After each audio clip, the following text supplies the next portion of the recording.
आपका अवतार तो धर्म की रक्षा के लिए हुआ है।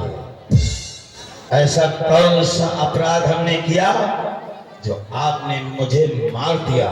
मैं तेरी सुग्रीव प्यारा अवगुण कवन नाथ मोहि मारा। हे नाथ, मैं बैरी हो गया आपका, और ये सुग्रीवा ये आपका प्यारा हो गया।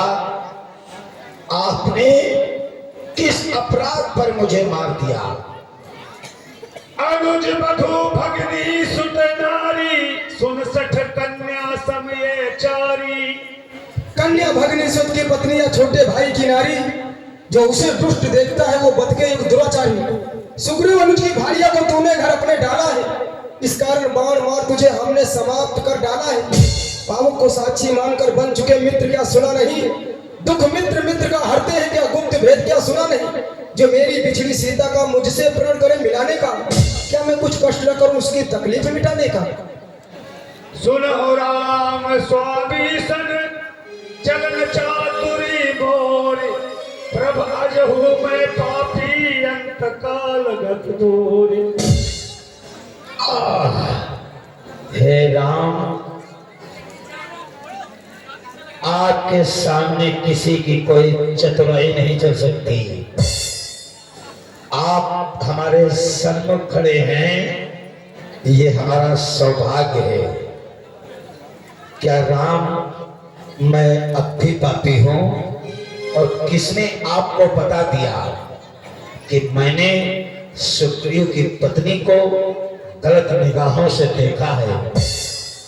जब ये सुग्रीवा नहीं रहा, ये पर्वतों पर रहने लगा, तो मैंने सोचा कि हमारी सुग्रीव की पत्नी ये कहाँ जाएगी, इसलिए अपने साथ मैंने रखा। गिरी दृष्टि से मैंने उसे कभी नहीं देखा। और हे राम, मैं आपका बैरी हो गया।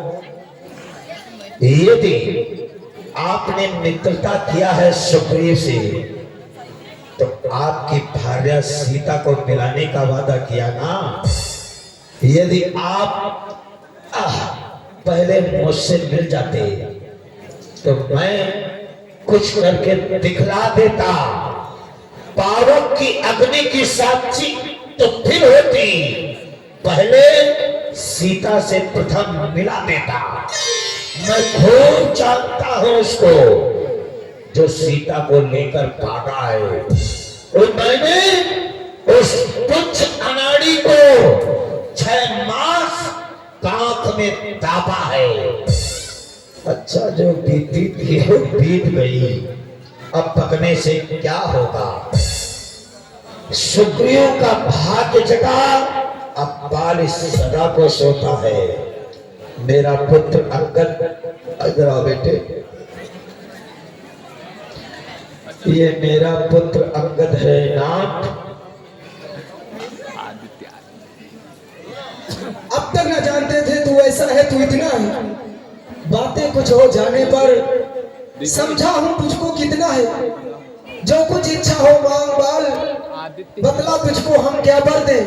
यदि मरना नहीं चाहता है तो मैं तुझको जिंदा अचल करो तनु राखूं ताता। बाल कहा सुन कृपाल ढाना। जन्म जन्म मुनि जतन कराही। अंतराम कहियावत नाही। हे नाथ, मैंने आपसे कह दिया कि आपकी भार्या सीता को प्रथम मिला देता। अग्नि की साक्षी कसम बाद में होती, तो आपने कहा कि अगर तुम मरना ना चाहते हो तो अमर कर दूं, जीवन दान दे दूं। हे नाथ, संत ऋषि मुनि कोटान कोट जन्मों तक आपकी तपस्या करते करते शरीर का रक्त हड्डियां सुखा देते हैं, फिर भी आपका दर्शन नहीं होता। अब आज वही समदर्शी हमारे सन्मुख हैं और मैं इस जीवन अपने प्राणों को इस शरीर में रखो, पुराना कपड़ा होने की तरह से ये शरीर भी पुराना हो जाता है, सब नहीं मरती। हे नाथ, आदमी का जिस्म क्या है? चंद सांसों का मकान, खून का तारा है, इसमें ईंट, इसमें हड्डियां। मौत की पुरजोर आती इससे जब टकराएगी तो देख लेना नाथ, ये इमारत टूट कर गिर जाएगी। ये मेरा, जब आपने कहा कुछ मांग लो, तो मैं आपसे क्या मांगू? आप हमारे सन्मुख हैं, अब मुझे स्वर्ग धाम मिलेगा। हे नाथ, ये मेरा पुत्र अंगद है। सुग्रीवा पर तो विश्वास रहा नहीं मुझे, क्योंकि जब ये बड़े भाई को मरवा सकता है तो हमारे पुत्र को कब छोड़ेगा? इसलिए नाथ, मैं अंगद पुत्र का हाथ तुम्हारे हाथ में दे रहा हूं, आप इसे सिखाइएगा और अपनी सेवा में लगाइएगा। अब नहीं बोला जाता आह आह आह आह, आह